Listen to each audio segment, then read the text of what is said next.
Hello दोस्तों, मैं हूं पंकज सिंह। स्टडी सेंटर में आपका स्वागत है। बेसिक मैथमेटिक्स की जो सीरीज़ है उसमें आज हम पढ़ेंगे एलसीएम और एचसीएफ ज्ञात करना।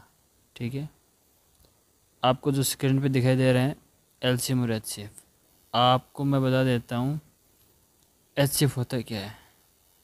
एचसीएफ की जब भी बात की जाएगी इसका मतलब होता है किन्हीं भी दो या दो से अधिक कितनी भी संख्या है उनमें सबसे कॉमन फैक्टर है। कॉमन फैक्टर का मतलब वो छोटी छोटी संख्या जिसका भाग उन दोनों संख्या में दिया जा सकता है। ठीक है, एलसीएम की बात की जाएगी तो एलसीएम का मतलब होता है कि दो या दो से अधिक जो भी संख्या हैं उनमें लार्जेस्ट कॉमन नंबर, मतलब लार्जेस्ट कॉमन नंबर नहीं, लार्जेस्ट संख्या जिसमें दोनों संख्या या उससे अधिक जितनी भी संख्या उसका पूरा पूरा भाग चला जाए, वो होता है एलसीएम।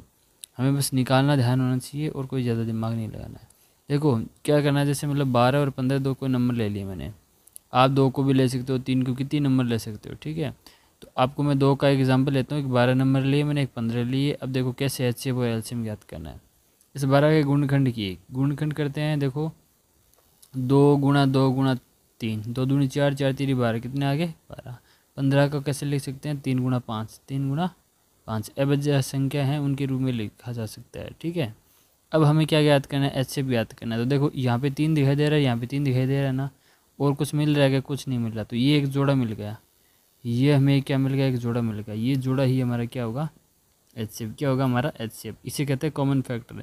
ये जो कॉमन नंबर है, कॉमन फैक्टर है, यही हमारा क्या होता है, एचसीएफ होता है। ठीक है, ये एचसीएफ आ गया, ये एचसीएफ हमारा आ गया। अब देखो एलसीएम, एलसीएम में देखो कुछ नहीं करना, जो कॉमन फैक्टर है वो रखो, कॉमन फैक्टर है वो रखो, उसके बाद में जितनी भी संख्या बचे उससे गुणा कर दो। यहाँ पे 2 बच रहा है, 2 से गुणा कर दिया। यहाँ पे 2 बच रहा है, 2 से गुणा कर दिया। फिर यहाँ पे 5 बच रहा है, 5 से गुणा कर दिया। अब इनको गुणा करके लिख दो, 5 दूनी 10, 10 दूनी 20, 20 तियाँ 60, यही अपना क्या हो जाएगा, आंसर हो जाएगा। ठीक है,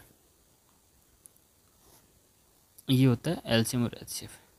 नेक्स्ट जो है वो देखो, यहाँ पे आपको दिखाई दे रहे एलसीएम और एचसीएफ ज्ञात करना। किसका ज्ञात करना है, भिन्नों के लिए। ये क्या है, भिन्नों के लिए। यहाँ पे एक फॉर्मूला है, देखो आपको ये फॉर्मूला याद रखना है। किस तरह याद रखना है कि एलसीएम और एचसीएफ, ये बट्टा बट्टा कुछ नहीं है, ये ऐसे मैंने आपको शॉर्ट ट्रिक के माध्यम से बता रखा है कि मतलब किसी भी दो भिन्न है, जैसे ये जो भिन्न है इनका एलसीएम ज्ञात करना है, तो इसका मतलब होता है उसकी जो अंश है उसका एलसीएम, और उसके नीचे लिखा जाता है जो हर है उसका उसका क्या, एचसीएफ, उसका एचसीएफ। अंश जो है उसका तो क्या होता है, एलसीएम। जहाँ एलसीएम ज्ञात करते हैं तो अंश का एलसीएम, और नीचे जो है उसका एचसीएफ। और सेम प्रोसेस यही होती है यदि हम एचसीएफ ज्ञात करते हैं, एचसीएफ ज्ञात करते हैं तो अंश है ना, अंश का तो क्या किया जाता है, एचसीएफ, और जो हर है उसका किया जाता है एलसीएम, उसका किया जाता है एलसीएम। जस्ट अपोजिट होता है, उल्टा हो जाता है, ध्यान रखना। इसीलिए मैंने यहाँ लिख रखा है कि एलसीएम जो ऊपर है उसका तो ऊपर एलसीएम आएगा और नीचे उसका उल्टा जाएगा एचसीएफ। ठीक है, यदि हम एचसीएफ ज्ञात करेंगे तो एचसीएफ तो ऊपर आएगा लेकिन उसका उल्टा एलसीएम अपने को ज्ञात करना है। देखो एग्जांपल के तौर पे हम समझते हैं, जैसे 3/4 और 1/6 क्या है, दो नंबर हैं, ये दो दो भिन्न संख्या है। इन भिन्न संख्या को क्या करना है, अपने को एलसीएम ज्ञात करना है। तो फर्स्ट में देखो मैंने आपको फॉर्मूला बताया कि जैसे एलसीएम ज्ञात करना है, क्या करना है, एलसीएम ज्ञात करना है। एलसीएम ज्ञात करने का मतलब जो ऊपर जो संख्या है, ऊपर कौन है, 3 और 1 है, इसका तो क्या निकालना अपने को, एलसीएम। और नीचे कौन सी संख्या 4 और 6 है, इसका अपने को क्या निकाला है, एचसीएफ। क्या निकाला है, एचसीएफ। अब देखो 3 और 1 है, 3 1 में एलसीएम क्या आएगा, 3 और 1 है उसमें एलसीएम क्या आएगा। यहाँ पे कॉमन दिख रहा है, कुछ नहीं दिख रहा, तो बस 3 1 का गुणा क्या आ गया, 3 आ गया। ठीक है, 4 और 6 है, इसका एचसीएफ क्या आएगा। देखो 4 को क्या ले सकते हैं, 4 बराबर 2 गुणा 2, 6 बराबर 2 गुणा 3। मैंने अभी आपको बताया था कॉमन जो फैक्टर है वही अपना क्या होता है, एचसीएफ होता है। 2 दिखाई दे रहा है तो इसलिए यहाँ पे लिख देंगे अपन 2, यही अपना क्या एचसीएफ है। और जो 3/2 जो आंसर आया वही क्या है, अपन इस पूरे जो क्वेश्चन इसका क्या है, आंसर है, एलसीएम निकल गया। ठीक है, नेक्स्ट देखो, नेक्स्ट में अभी क्या करेंगे, हम एचसीएफ ज्ञात करेंगे। एचसीएफ ज्ञात करते हैं वही फॉर्मूला, 3 और 1 है उसका तो क्या करना है अपने को, एचसीएफ, उसका ज्ञात करना है एचसीएफ। और जो नीचे है 4 और 6 उसका क्या क्या ज्ञात करना है, एलसीएम। ठीक है, अब 3 और 1 है, यहाँ पे कुछ कॉमन दिख रहा है क्या, कोई एक नंबर कॉमन, कोई कॉमन नहीं है, तो वहाँ पे क्या जाएगा, 1 आ जाएगा। क्या जाएगा, 1 एचसीएफ आ गया। अब एलसीएम देखो 4 का भी हमने देखा 2 गुणा 2 लिख सकते हैं, 6 को लिख सकते हैं 2 गुणा 3। अब इसमें कॉमन फैक्टर देखो, कॉमन फैक्टर आ गया 2, बच गई संख्या 2 वाली, एक तो ये बच गई और ये बच गई 3, इनको तीनों को गुना कर दो, एक बच गई 3, इन तीनों को गुना कर दो, 2 दूनी 4, 4 तीरी 2 दूनी 4 और 4 तीरी 12, 4 तीरी 12, ये 12, ये 12 क्या है, इसका एलसीएम है, 12 क्या एलसीएम है, 1/12 है, इसका आंसर हो जाएगा एचसीएफ हो जाएगा। ठीक है, नेक्स्ट क्वेश्चन देखो, ये है घातांकों के लिए, जैसे किसी की पावर दी हो उसमें एलसीएम ज्ञात करते हैं। इसके लिए क्या करना है, देखो एलसीएम क्या सबसे बड़ी संख्या होती है। एलसीएम मैंने आपको अभी बताया कि किसी भी कितनी भी संख्या को एलसीएम निकालेंगे वो सबसे बड़ी संख्या होती है जिसमें उन संख्या का भाग चला जाएगा। और एचसीएफ क्या होता है ये पता है, ये सबसे छोटी संख्या होती है ये सबसे वो छोटी संख्या होती है जिसका भाग जिन संख्याओं से हम एचसीएफ निकालते हैं उसमें पूरा चला जाता है। एलसीएम सबसे बड़ी संख्या होती है, तो यहाँ सबसे बड़ी संख्या अपने को दिखा रही है 2/5, 2 की पावर क्या है 5, 2 की पावर क्या दिखाई दे रहा है अपने को 2 की पावर 5 दिखाई दे रहा है, यही क्या अपना आंसर है।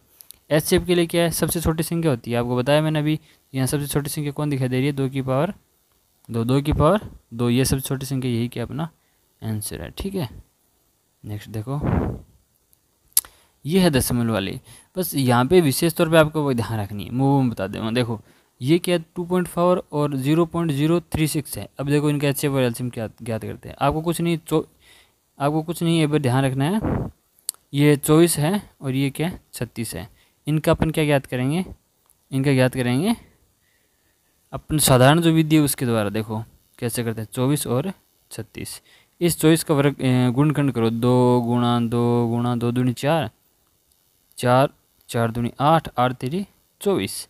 अब करेंगे अपन 36 का करेंगे। ठीक है, 36 का जैसे करेंगे 36 के बराबर लिखो 2 गुणा 3 गुणा 3। ठीक है, 2 दूनी 4, 4 तीन 12, 42 36।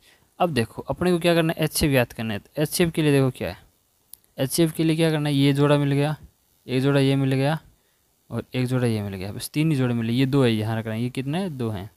ठीक है, 3 जोड़े मिले तो 3 जोड़े वहाँ पे लिख दो, एक जोड़ा 2 जोड़ा और तीसरा जोड़ा, इनको गुणा कर दो, 2 दूनी 4, 4 तीरी 12, कितना आगे 12। अब अपने को ध्यान रखना है कि ये दशमलव वाली संख्या, तो इसका आंसर क्या आएगा, देखो बस इतना ही ध्यान रखना है।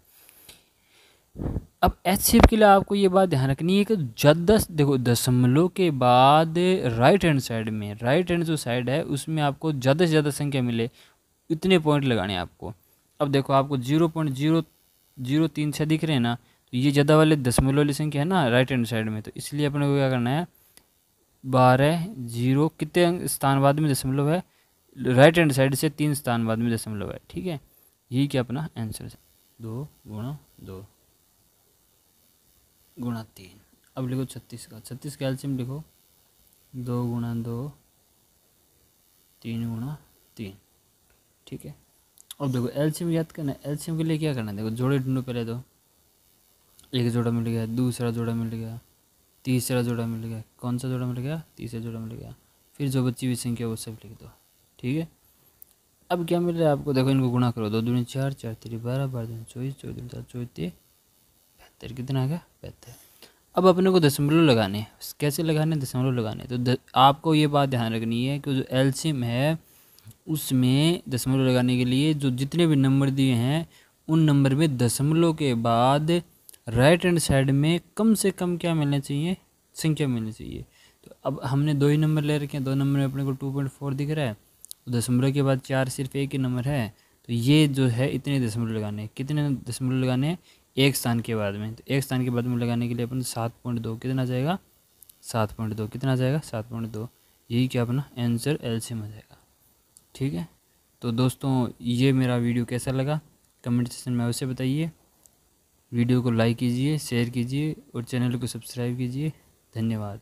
और इसके अलावा बेसिक मैथमेटिक्स के जो सीरीज़ है उसमें आप अन्य वीडियो देखने के लिए आप मेरे चैनल पे जाकर प्लेलिस्ट में जाकर देख सकते हैं आराम से, ये सीरीज़ ऐसे ही कंटिन्यू चलेगी। डी ग्रुप के एग्ज़ाम के विशेष तौर पे, उसके अलावा आर्मी है, रिट है, उसमें आराम से यूज़फुल है। धन्यवाद।